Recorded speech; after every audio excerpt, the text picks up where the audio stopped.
안녕하세요. 하루를 여는 하늘의 귀한 양식 만나방송의 박종현 목사입니다. 1월 20번째 날 아침 여러분들과 함께 나눌 하나님의 말씀은 잠언 11장 16절의 말씀입니다. 유독한 여자는 존영을 얻고 근면한 남자는 재물을 얻느니라. 덕이 있는 여자는 존귀와 영광을 얻는다는 것입니다. 근면한 남자는 재물을 얻는다고 했습니다. 남자들은 나가서 일을 열심히 해야지 가족들을 부양할 수 있죠. 요즘은 부부가 같이 일하는 경우가 많습니다. 그래서 남자나 여자나 부지런해야지 저축도 하고 재물을 계속 얻을 수가 있죠. 게으르고 쓰는 것이 많으면, 절약하지 않으면 재물을 모으기가 어렵습니다. 유독한 여자는 존영을 얻는다고 그랬는데 이게 여자뿐만이겠습니까?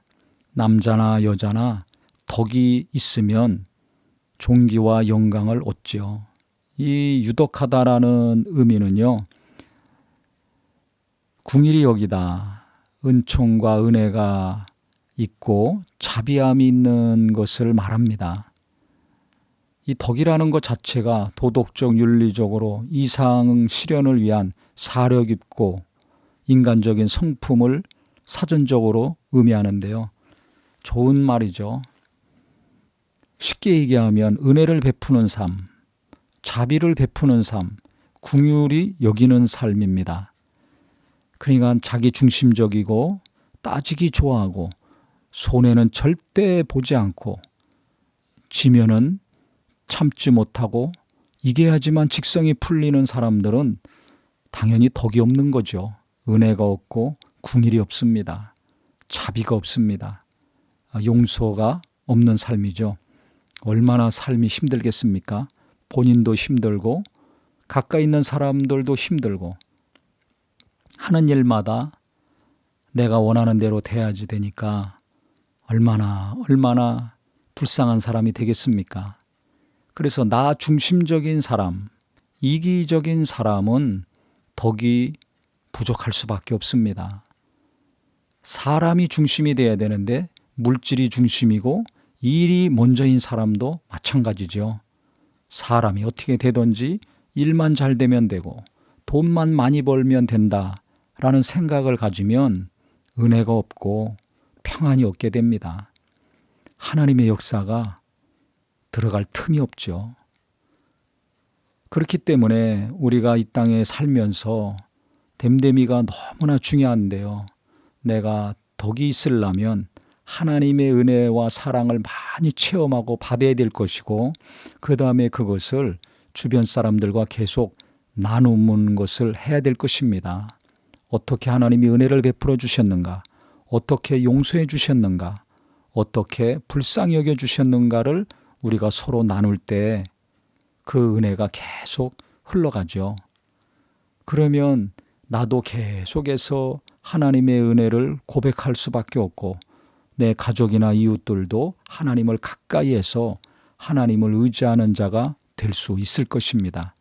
그랬을 때 내가 가지고 있는 거 아니면 사회적인 지위에 관계없이 존경하고 사랑받는 사람이 되는 것입니다. 유독한 자가 존귀와 영광을 받는다고 했죠. 하나님의 영광이 나타나고 하나님의 이름이 높이게 되고 나를 통해서 내가 하는 일을 통해서 하나님의 사랑을 알게 되니까 하나님이 얼마나 기뻐하고 도와주시겠습니까? 그래서 하나님도 기뻐하시고 나도 기쁨이 있고 나와 함께하는 주변 사람들도 은혜가 있게 되니까 이것이 얼마나 복된 삶이겠습니까? 이와 같은 삶이 우리 모두에게 이루어지기를 바랍니다. 그러면서 부지런히 열심히 일한다면 하나님이 재물을 또 계속 부어주시죠. 일 안 하고 편안하게 살면서 우리가 하고 싶은 거 하려고들 하는데요. 성경은 부지런함에 대해서 계속 언급하고 있습니다. 일하는 것이 복이라고 생각을 합니다. 일 안 하고 살려고 하지 말고 성경적으로 정직하게 땀 흘리며 부지런히 일함으로 말미암아 하나님이 재물을 계속 부어주시고 그 부어주신 재물을 통해서 또 은혜를 베풀고 궁일이 여기고 덕을 행하는 많은 선한 일이 있으셔서 우리 하나님께 계속해서 평안과 복을 받는 저와 우리 모든 분들이 되기를 예수님의 이름으로 축원합니다. 하나님 아버지, 덕이 있을 때 존귀와 영광을 받는다 하셨사오니 우리가 계속 하나님의 은혜를 받고 그 은혜로 누군가에게 은혜를 베풀고 궁일이 여기고 자비를 베푸는 자 되게 하여 주시옵소서. 또 게으르지 아니하고 부지런히 일하고 땀 흘리는 수고를 통하여서 계속 하나님이 물질을 맡겨주시고 일도 끊이지 않는 복된 삶이 되게 하여 주시옵소서. 예수님의 이름으로 기도합니다. 아멘.